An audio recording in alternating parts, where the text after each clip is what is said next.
मेरा नाम संजीव है और ये घटना मुझे बिलाल ने बताई है, जो मेरी कार वर्कशॉप में मैकेनिक की नौकरी करता है।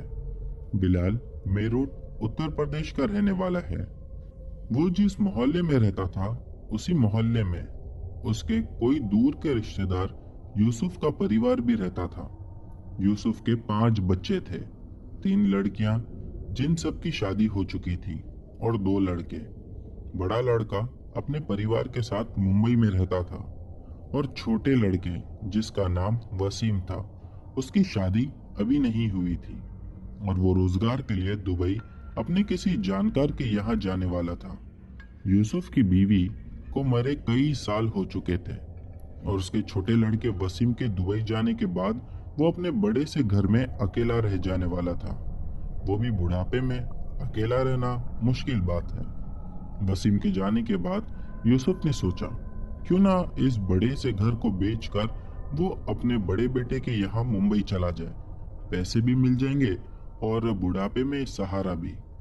बिलाल जिस घर में रहता था वो उसके परिवार के हिसाब से काफी छोटा था। उस घर में 3 ही कमरे थे, वो भी काफी छोटे छोटे। एक कमरे में उसके माँ बाप, दूसरे में उसके बड़े भाई का परिवार और तीसरे में बिलाल अपने परिवार के साथ रहता था। बिलाल एक नया बड़ा घर खरीदना चाहता था, पर पैसे की कमी की वजह से ये बात मुमकिन नहीं थी। अब अक्सर वक्त काटने और चाय पीने यूसुफ चाचा बिलाल के घर पर ही आ जाते थे। वो बिलाल के पिता को काफी अच्छा दोस्त भी मानते थे। रिश्ते में भाई होने के साथ साथ ऐसा उनका रिश्ता था कि मानो जैसे कि 2 खास दोस्त हो। एक दिन यूसुफ ने अपने मकान को बेचने के लिए यूं ही बिलाल के पिता से जिक्र किया। कहा वो जल्द से जल्द मकान बेचना चाहता है क्योंकि उसे मुंबई जाना था अपने बड़े बेटे के यहाँ।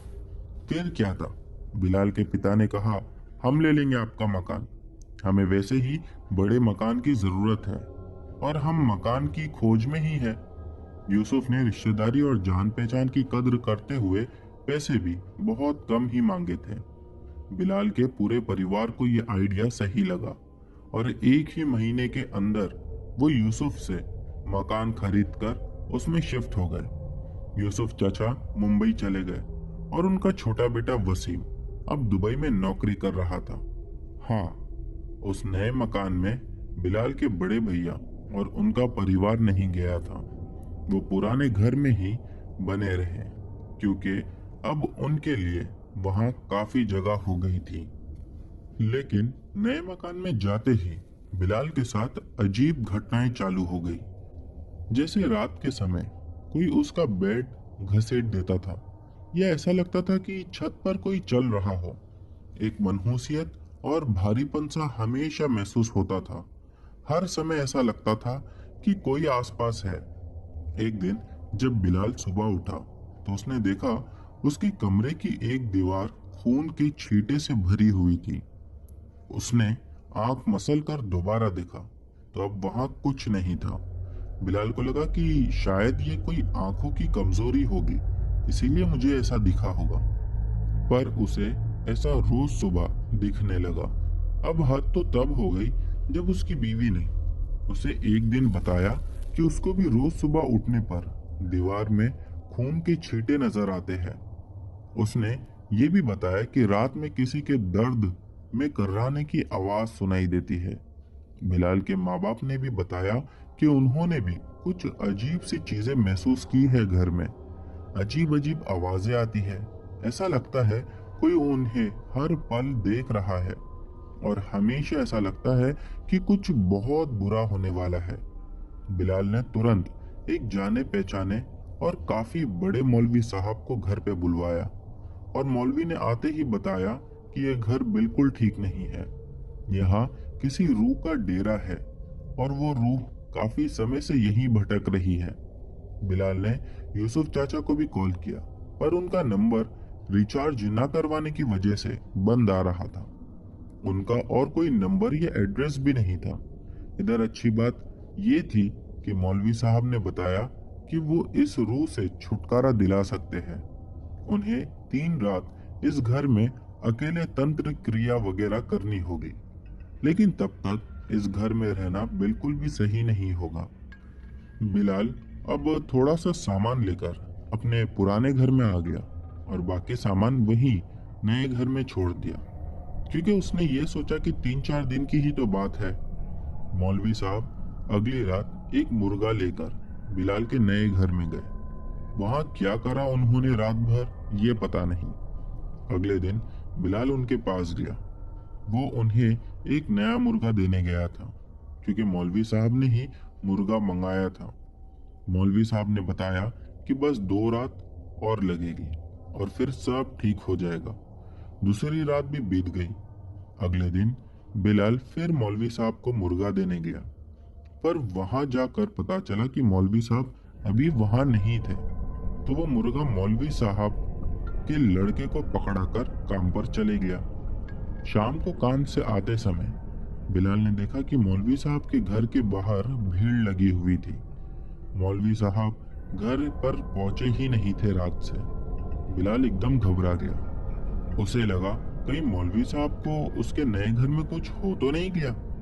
फिर वो वहां पहुंचा तो देखा मौलवी साहब उसके घर में, जिस कमरे में बिलाल सोता था, उसमें बेहोश पड़े हुए थे और वो कुछ बोल नहीं पा रहे थे। पूरे अकड़ चुके थे। बिलाल ने तुरंत मौलवी साहब के लड़के को फोन किया। उनका लड़का अपना रिक्शा लेकर मौलवी साहब को लेने के लिए आया और फिर उन्हें घर ले जाने लगा। लेकिन मुसीबत अभी तक खत्म नहीं हुई थी, या यूं कहे कि अभी तो इसकी शुरुआत थी। 3 दिन बाद मौलवी साहब की मौत हो गई। ये सुनकर बिलाल का परिवार कांप उठा। डॉक्टर ने बताया कि मौत हार्ट स्ट्रोक से हुई थी। दुनिया को भले ही पता ना हो, पर बिलाल को अच्छे से पता था कि मौलवी साहब को उस बुरी आत्मा ने या उस रूह ने ही मारा है। अब तो यूसुफ चाचा की खोज में बिलाल ने जमीन आसमान एक कर दिया। वो गुस्से से भरा हुआ था। उसकी जिंदगी भर की कमाई उस मकान में जो चली गई थी। अब आसपास में खबर भी फैल गई कि मौलाना साहब कैसे मरे। एक आदमी जिसका मकान बिलाल के नए मकान के सामने ही था, उसने बिलाल को अपने घर पे बुलाया और फिर जो बिलाल को बताया, वो सुनकर बिलाल के मानो रोंगटे खड़े हो गए। हुआ ऐसा कि जिस रात मौलवी साहब के साथ वो सब कुछ हुआ, वो आदमी अपनी ही छत पर था। उसने देखा कि मुश्किल से 5 मिनट ही हुए होंगे मौलवी साहब को घर में घुसे हुए। तभी उनके चीखने की आवाजें आने लगी और वो तेजी से बाहर भागते हुए निकले। घर से बाहर निकलते ही सड़क पे उनका पैर फिसल गया और वो गिर गए। और तब वो एकदम से घर में घसीटते हुए अंदर चले गए, जैसे मानो कोई अदृश्य शक्ति उनका पैर खींचकर उन्हें अंदर ले गई हो। और धड़ाम से घर का लोहे का दरवाजा बंद हो गया। वो आदमी बताता है कि मैं ये सब देखकर इतना डर गया कि मैंने छलांग लगा दी और वो नीचे अपने आंगन पर गिर पड़ा। उसे काफी चोट आई, पर वो बच गया। लेकिन अब जो उस आदमी ने इसके आगे बताया, वो तो सबसे दिल दहला देने वाली बात थी। उसने बिलाल से कहा कि वो जानता है कि तुम्हारे घर की क्या समस्या है। उसने बताया कि यूसुफ चाचा भी जानते थे कि ये घर भूतिया है और इसके भूतिया बनने के पीछे भी उन्हीं का हाथ है, यूं कहे उनके छोटे बेटे वसीम का। और अगर उसे पता होता कि तुम यानी बिलाल ये मकान लेने वाला है, तो वो मना कर देता, पर उसे पता ही तब चला जब तुम मकान ले चुके थे, और उसने ऐसे में कुछ कहना ठीक नहीं समझा। उसने आगे बताया कि वसीम एक नंबर का बेकार लड़का था। दिन भर मोटरसाइकिल पर घूमना और छोटी मोटी चोरी भी कर लेता था। उसका मानो एकदम से पेशा बन गया था। उसने अपने किसी दोस्त से काफी रकम उधार पर ले चुकी थी, पर चुका नहीं पा रहा था। एक दिन उसका दोस्त जब अपने पैसे मांगने आया, पर घर से निकला ही नहीं, उस आदमी ने छत से देखा कि उस रात 3 बजे वसीम 2 बोरियों में कुछ भरकर एक साइकिल रिक्शा में कहीं ले जा रहा है। उस आदमी का कहना था कि वसीम ने अपने दोस्त को मार दिया था और बोरी में उसकी लाश ही थी। न जाने वसीम कैसे बच गया। जो मरा उसके परिवार को या तो पता ही नहीं चला होगा या हो सकता है कि कोई दूसरा कारण हो। लेकिन कुदरत का कानून इंसान के बनाए हुए कानून से बहुत ऊपर है। अब दोनों यानी वसीम और यूसुफ चाचा को वो आत्मा परेशान करने लगी। कई बार तो उस आदमी ने तांत्रिक और मौलवियों को वसीम के घर भी जाते हुए देखा था, पर शायद कोई फायदा नहीं हुआ और यूसुफ चाचा ने मकान बेचना ही ठीक समझा। ये भी पता चला कि वसीम दुबई में कोई काम धंधा करने नहीं, बल्कि उस आत्मा से या शायद पुलिस से छुटकारा पाने के लिए गया है। अब वसीम कहाँ है ये तो पता नहीं, पर कुछ दिन पहले ही यूसुफ की मौत हो चुकी है। और ये बात बिलाल को यूसुफ के बड़े बेटे ने बताया, जिसका नंबर उसे अभी उसी आदमी ने दिया था जिसने ये सब बिलाल को बताया था।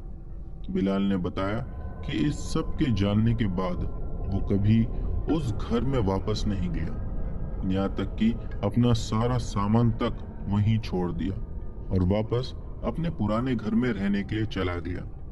तो दोस्तों, ये थी संजीव जी की कहानी। बढ़ते हैं हमारी अगली कहानी की ओर। दोस्तों, हमारी जो अगली कहानी है वो हमें सचिन ने भेजी है। चलिए इनकी कहानी शुरू करते हैं। मेरा नाम सचिन है। आज जो घटना मैं आप सभी लोगों के साथ शेयर करने जा रहा हूँ, ये घटना आज से कम 20 साल पुरानी है। मुझे साल तो बराबर याद नहीं, लेकिन हाँ इतना कह सकता हूँ, उस समय एक जगह से दूसरी जगह जाने में बहुत दिक्कत होती थी, क्योंकि उस समय हमारे देश में इतना ज्यादा डेवलपमेंट नहीं हुआ था। तो एक बार की बात है कि मेरे पापा को किसी जरूरी काम से दूसरे स्टेट में जाना था। मैं उस स्टेट का नाम नहीं ले सकता। हाँ, इतना बता सकता हूँ कि हम लोग राजस्थान के रहने वाले हैं और वहां से लगभग 1000 किलोमीटर की दूरी पर मेरे पापा को जाना था। तो मम्मी ने कहा कि मैं भी आपके साथ चलती हूँ, क्योंकि वहां पर पापा को 10 से 15 दिन तक रुकना था। और जब मैंने ये बात सुनी तो मैं भी जिद करने लगा। हालांकि मम्मी ने कई बार मुझे मना किया। वो कहने लगी कि यहाँ पे दादा दादी के पास तो रह, स्कूल वगैरह भी जाना। लेकिन मेरी जिद के आगे मजबूर हो गए। मैं मेरे पापा और मम्मी के साथ निकल पड़ा। उस समय मेरी उम्र कुछ 10 साल की हुई होगी। मैं कार में जाने की खुशी से पहले ही पागल हो रहा था। मेरे पापा, मम्मी और मैं, हम तीनों ही रात के कुछ 8:30-9 बजे के आसपास अपने घर से निकले। पापा ये सोच रहे थे कि हम कल रात तक वहां पर पहुंच जाएंगे, फिर रात में आराम करके उसके अगले दिन से वो अपने काम में जुट जाएंगे। जब हम रास्ते में निकले तो थोड़ी ही दूरी पार करने के बाद मुझे कब नींद आ गई और मैं कब सो गया मुझे पता ही नहीं चला। जब मेरी आंख खुली तब हम लोग एक सुनसान रास्ते पर थे। वो रास्ता ऐसा भयानक था जैसे मानो आसपास सिर्फ और सिर्फ शमशान घाट और कब्रिस्तान ही हो। जैसा कि वहां पर कोई इंसान दूर दूर तक दिखाई नहीं दे रहा था, ना ही तो कोई गाड़ी दिखाई दे रही थी। मेरे पापा को मैं जब उठकर चिल्लाने लगा तो पाया कि गाड़ी में मैं अकेला हूँ। मैं दरवाजा खोलकर गाड़ी का बाहर निकला, देखा मेरे पापा आगे इंजन के पास खड़े हुए थे और मम्मी भी उनसे कुछ बातें कर रही थी और गाड़ी के इंजन से धुआं निकल रहा था। मैंने मम्मी से कहा, क्या हो गया? मम्मी ने कहा कि गाड़ी खराब हो गई है। फिर पापा मुझसे कहने लगे कि तुम लोग गाड़ी में जाकर बैठो, मैं कुछ देखता हूँ, कहीं से अगर मदद मिल जाए तो लेकर आता हूँ। लेकिन मम्मी ने पापा को जाने से मना किया। पापा ने कहा, अरे कुछ नहीं होगा। मम्मी डर रही थी, इसलिए नहीं कि हमें कोई डाकू आकर लूट लेगा, बल्कि इसलिए कि वो रात अमावस्या की रात थी। और जैसा कि आप में से बहुत सारे लोग जानते होंगे कि हमारे घर में जो बूढ़े लोग होंगे वो आज भी अमावस्या की रात से डरते हैं। मेरी मम्मी भी भूत प्रेत में विश्वास रखती थी, इसीलिए वो घबरा रही थी और पापा को अकेले नहीं जाने दे रही थी। उसके बाद पापा ने कहा कि गाड़ी में कब तक ऐसे बैठे रहेंगे, अगर सुबह तक यहीं पर बैठे रहेंगे तो मेरा काम नहीं हो पाएगा। मम्मी ने जब पापा की ये बात सुनी तो उन्होंने कहा, ठीक है, हम भी आपके साथ चलते हैं।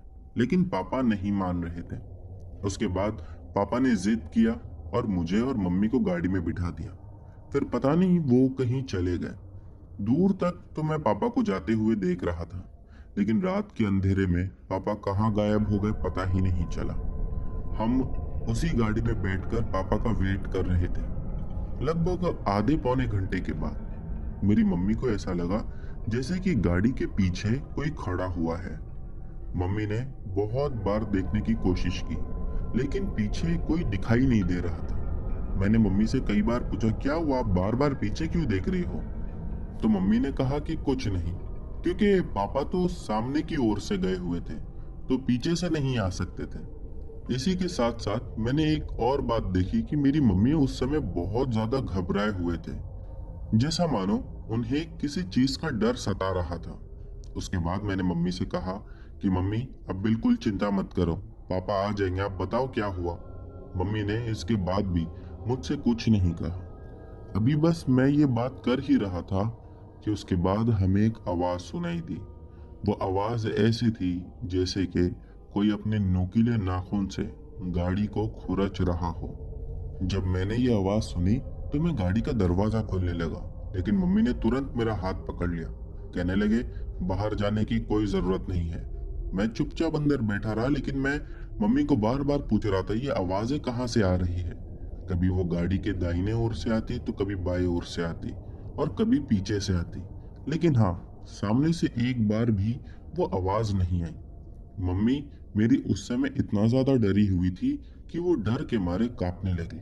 उसके बाद मैं मम्मी को कहने लगा कि मम्मी, एक बार हम उतर कर देखते तो है कि हमारी गाड़ी को कौन ऐसा परेशान कर रहा है।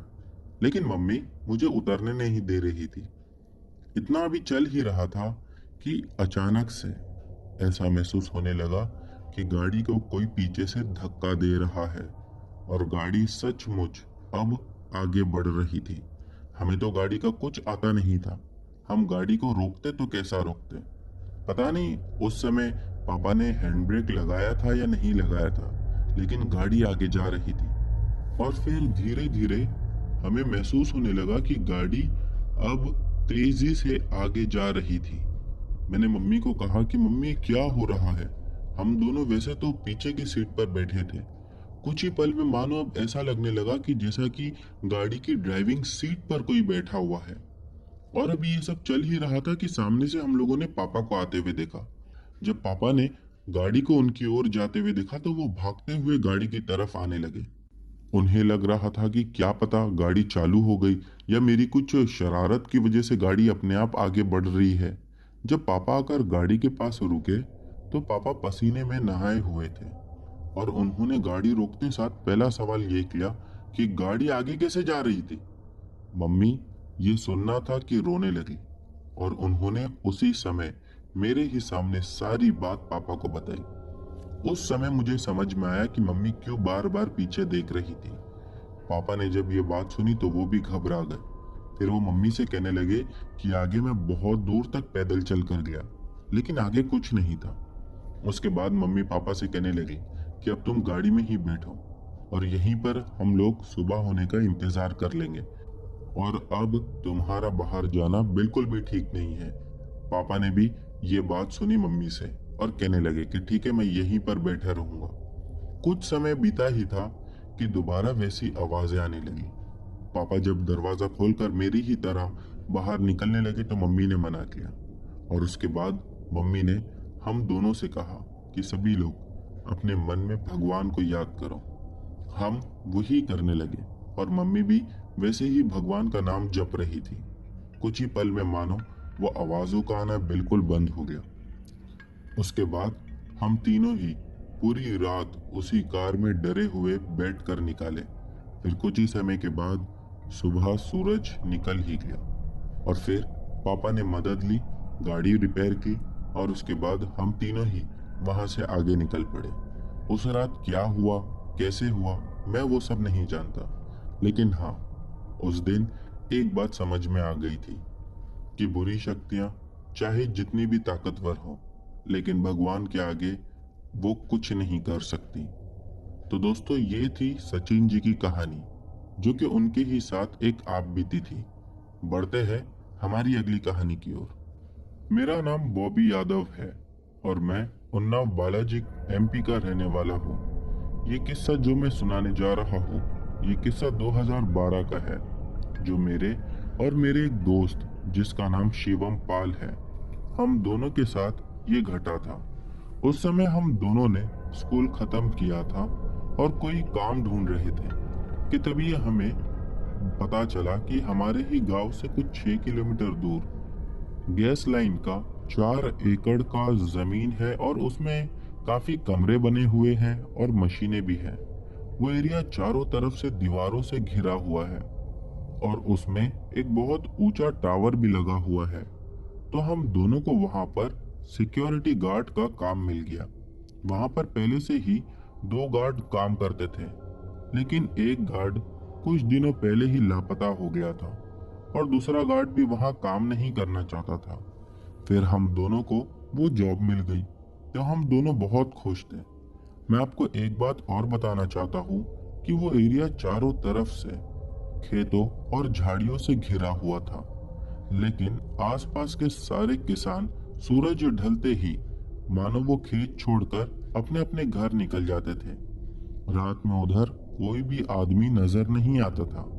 हमें उस गैस लाइन एरिया में जाने के लिए पहले तो पक्के रास्ते को पार करना पड़ता था, फिर एक बहुत ऊंची पुलिया से होकर आगे बढ़ते थे।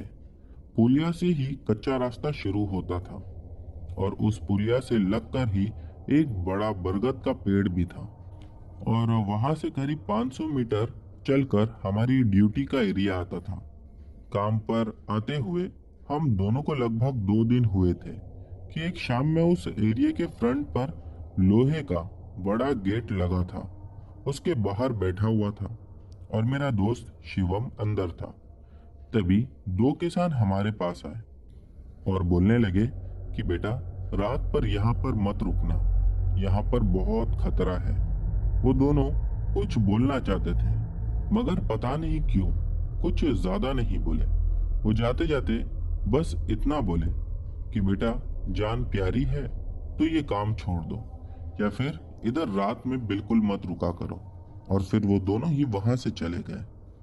कंपनी की तरफ से हमें एक बंदूक भी मिली हुई थी, इसीलिए मैंने सोचा कि ये किसान हमें चोरों से सावधान रहने को शायद कह रहे होंगे। हम रात में दोनों ही रुकते हैं और वो भी अकेले सुनसान जगह पर, तो हो सकता है वो किसान को इस बात का डर सता रहा होगा कि कोई चोर डाकू हमें लूट ना ले।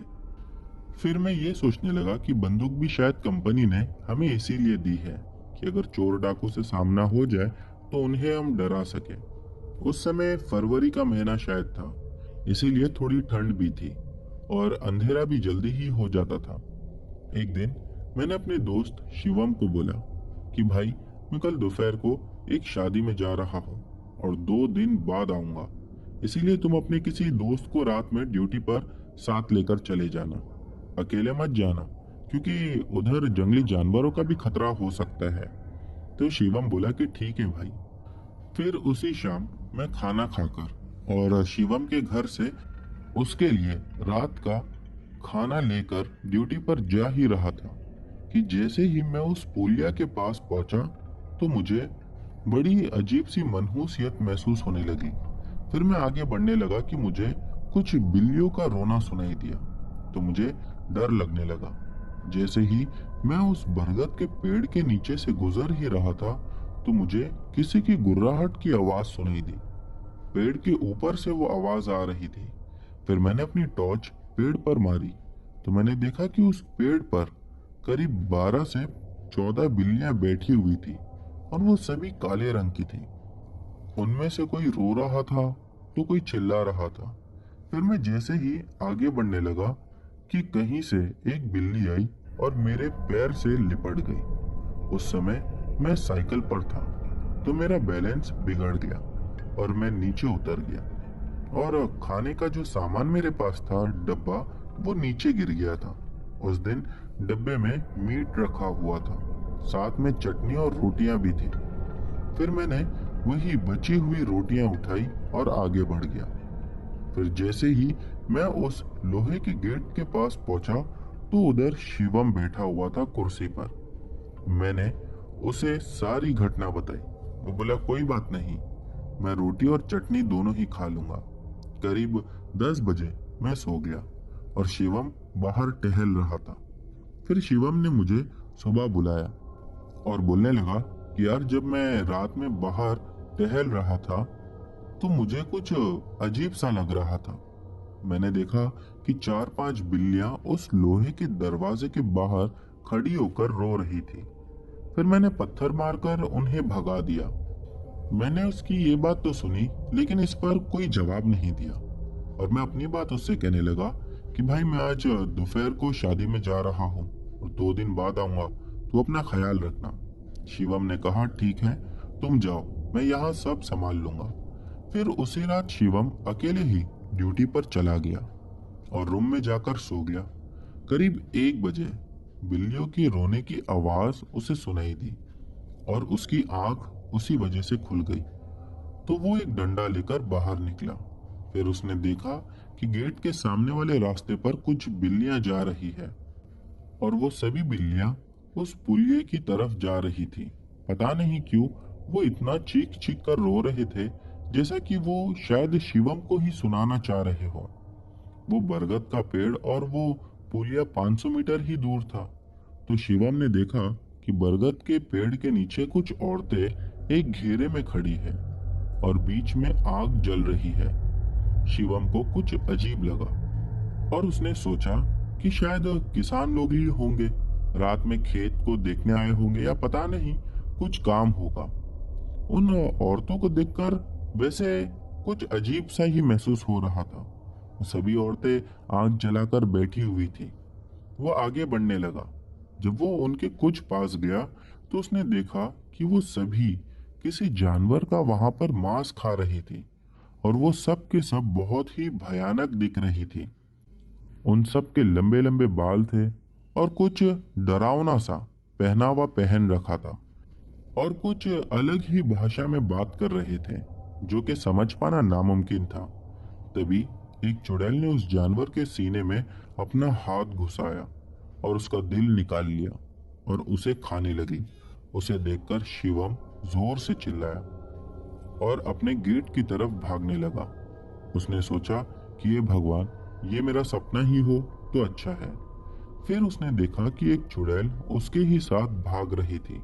उसके उल्टे पैर और खून से सना हुआ मुंह देखकर शिवम जोर जोर से हनुमान जी को याद करने लगा। तो उसने देखा कि हनुमान जी का नाम सुनते ही वो चुड़ैल उधर ही रुक गई और शिवम की तरफ गुस्से से देखने लगी। शिवम जाकर फिर अपने कमरे में घुसा और उसने सारी खिड़की दरवाजे बंद कर दिए। शिवम बहुत बुरी तरह से कांप रहा था। कुछ ही देर के बाद कमरे की लाइट जलने बुझने लगी और अचानक से ही लाइट ऑफ हो गई। तभी शिवम को ऐसा महसूस हुआ कि जो लोहे का गेट है उधर कोई तो खड़ा हुआ है, लेकिन बराबर दिख नहीं रहा था। उसके बाद उसे ऐसा महसूस होने लगा कि उसका दोस्त उसे बुला रहा हो। तभी उसे याद आया कि ये मेरा दोस्त है, लेकिन ये तो आज शादी में जाने वाला था, फिर ये यहाँ कैसे आया। और तभी ही उसको ये बात समझ में आ गई कि ये मेरा दोस्त नहीं है, बल्कि हो सकता है ये वही चुड़ैल होगी जिसने मेरे दोस्त का रूप ले ली है। वो ये सब बातों को समझ ही रहा था और सोच ही रहा था कि उसके दोस्त ने उसे आवाज लगाया और इस बार शिवम को लगा कि नहीं, ये मेरा दोस्त ही है और इसीलिए वो खुशी से उसके पास दौड़कर गेट के पास पहुंचा। तो उसने पाया कि अब उसका दोस्त बिल्कुल चुपचाप खड़ा था। ना ही तो वो कुछ बोल रहा था, ना ही तो वो थोड़ा सा भी इधर उधर हिल रहा था। फिर वो शिवम की तरफ देखकर अजीब सी मुस्कुराहट देने लगा। अब कहीं शिवम को समझ आ गया कि ये बॉबी नहीं है, जो मैं पहले सोच रहा था वही सही था, कुछ तो गड़बड़ है। फिर जैसे ही वो वापस मुड़ा अपने रूम में भागकर जाने के लिए, तो बिल्कुल उससे 1 फुट दूर ही एक औरत खड़ी हुई थी। उस औरत का इतना भयानक रूप था जो शायद शिवम ने सपने में भी नहीं सोचा होगा।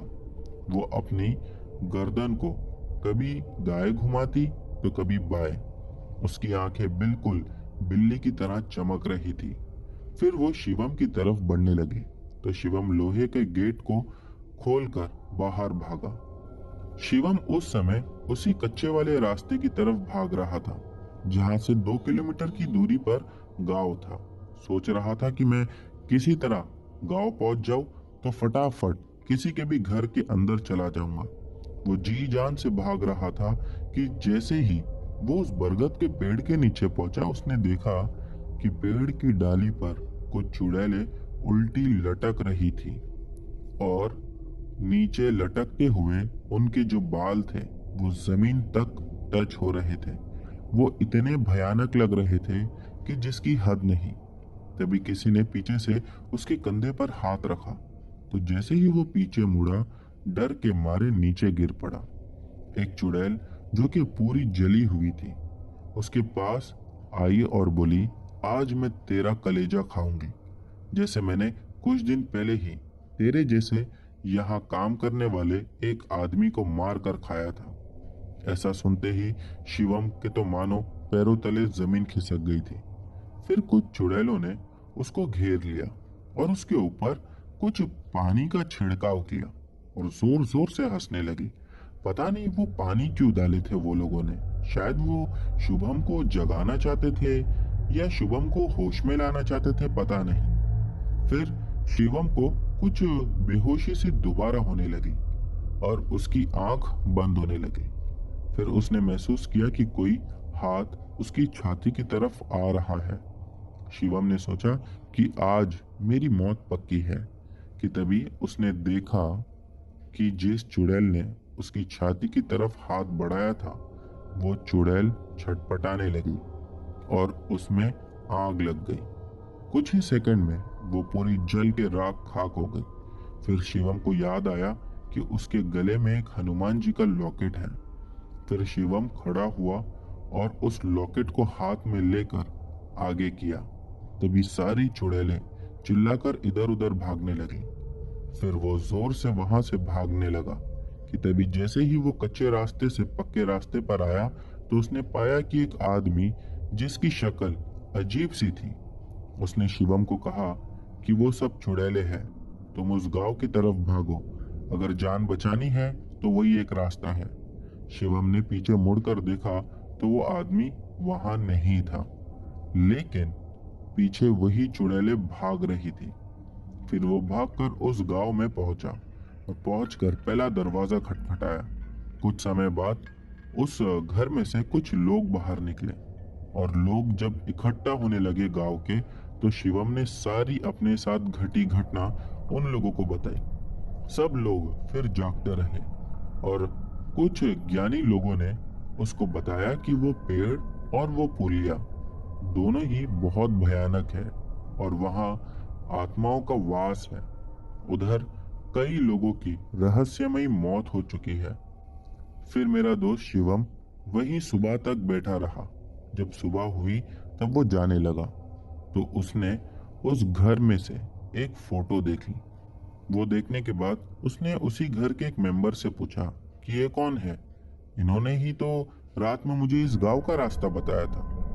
तो एक बूढ़े से आदमी ने बताया कि ये फोटो तो उसके बेटे की है, जो करीब 1 महीना पहले ही रहस्यमय तरीके से उसी गैस लाइन में काम किया करता था और उसकी मौत हो गई और उसके बाद वो कभी घर वापस नहीं आया। शिवम बोला कि मैंने इन्हें रात में देखा था। फिर सारे लोग समझ गए कि वो अब इस दुनिया में नहीं होने के बाद भी लोगों की मदद कर रहा है। अगले दिन मैं वापस आया तो मैंने शिवम के बारे में सुना। शिवम ने फिर मुझे सारी कहानी खुद सुनाई और जब वो ये कहानी बोल रहा था तब वो रो पड़ा और बोला, भाई इस लॉकेट की वजह से आज जान बच गई। फिर वो इस सदमे में ही लगभग महीना भर रहा और उसके बाद वो बिल्कुल ठीक हो गया। वैसे हमने तो वो नौकरी भी उसी दिन छोड़ चुकी थी। आज हम दोनों ही अपनी जगह पर बिल्कुल ठीक हैं। तो दोस्तों, ये थी बॉबी यादव की कहानी। बढ़ते हैं हमारी अगली कहानी की ओर। दोस्तों, हमारी अगली कहानी जैनिश ने भेजी है। चलिए इनकी कहानी शुरू करते हैं। मेरा नाम जैनिश है। मैं गुजरात के दमन में रहता हूँ और आप लोगों को एक बात बता दूं कि दमन में शराब लीगल है। ये कहानी मेरे 4 दोस्तों की है। हमारे यहाँ हमारे एक दोस्त की शादी थी। हमारे यहाँ शादी की अगली रात हम पूरी रात नाच कर जश्न मनाते हैं, जिसे हम डीजे नाइट भी कहते हैं। तो रात को हम सब नाच रहे थे। हमने शराब तो पी रखी थी, लेकिन मेरे दोस्तों को वापस मन हुआ पीने का। उन्होंने मुझे भी बुलाया था, लेकिन मैंने पहले ही बहुत पी रखी थी। तो मैंने उनसे कहा कि तुम लोग जाओ और शराब पी लो, मैंने वैसे ही बहुत ज्यादा पी रखी है। तो वो चारों चले गए। उन्होंने बियर ली और शमशान भूमि के नजदीक एक पेड़ के पास बाइक स्टैंड पे लगाकर उस पे ही बैठकर पीने लगे। शराब पीते पीते वो लोग काफी जोर जोर से बात कर रहे थे और हंसी मजाक भी कर रहे थे कि तभी बहुत जोर से एक ठंडी हवा का झोंका आया और उन्हें बाइक से नीचे गिरा दिया। और आप लोग एक बात जानते ही होंगे कि जब हम नॉर्मली बाइक से गिरते हैं तो थोड़ी सी ही दूर जाते हैं, लेकिन ये लोग तो अपनी बाइक से काफी दूर जा गिरे थे, जैसे किसी ने उन्हें जोर से धक्का दे दिया हो। उन्होंने काफी ज्यादा पी रखी थी, तो उन्होंने कुछ सीरियसली नहीं लिया और वापस उठकर बाइक पर बैठ गए जहां पर बाइक रखी हुई थी, और वापस से जोर जोर से बात करने लगे कि तभी दोबारा वैसे ही जोर से ठंडी हवा का झोंका आया और उन्हें दूर फेंक दिया। इस बार उन्हें थोड़ी बहुत चोट भी आई हुई थी। अब वो लोग समझ गए कि यहाँ कुछ तो गड़बड़ है। वो सभी लोग वहां से खड़े हो गए और इधर उधर देखने लगे। जब उन्होंने ठीक से देखा तो उन्हें वही पेड़ के पास एक काला साया दिखाई दिया। वो देख के उनकी पी हुई शराब मानो पूरी उतर गई थी और पसीने छूटने लगे। वो साया अपनी पीली आंखों से बहुत गुस्से में उन्हें ही घूरे जा रहा था। वो सभी लोग तुरंत बाइक की तरफ भागे और बाइक उठाकर स्टार्ट करने लगे, लेकिन बाइक स्टार्ट ही नहीं हो रही थी कि वापस एक हवा का झोंका आया और उन्हें दूर फेंक दिया। वो साया अब भी वहीं खड़ा उन्हें गुस्से में देख रहा था। वो सभी लोग दोबारा उठे और बाइक को लेकर स्टार्ट करने की कोशिश करने लगे कि तभी बाइक स्टार्ट हो गई और वो लोग सीधा भागकर वापस आए। ये घटना से वो सभी लोग डर गए थे और इसके बारे में पूछ रहे थे। तब बाबा ने बताया कि वहां जो पेड़ है उसमें एक आत्मा रहती है, या यूं कहिए कि उसमें एक आत्मा का वास है, और तुम सभी लोग उसी जगह जाकर शोर मचा रहे थे। शुक्र करो कि वो आत्मा तुम्हें नुकसान पहुंचाना नहीं चाहती थी, वो बस शांति चाहती थी। इसीलिए उसने तुम्हें नीचे गिराकर भागने का इशारा दिया, लेकिन तुम गए नहीं, तो उसे गुस्सा आ गया, इसलिए वो तुम्हें दोबारा नीचे गिराई। उसे बस अपनी जगह पर शांति चाहिए थी। फिर बाबा ने कहा कि तुम्हें उस जगह जाके उस आत्मा से माफी मांगनी होगी। उसके बाद उन लोगों ने वैसा ही किया। उसके बाद उनके साथ कभी कुछ ऐसा नहीं हुआ। इसीलिए कहते हैं कि रात को अनजानी जगह जाके शोर करना या शोर मचाना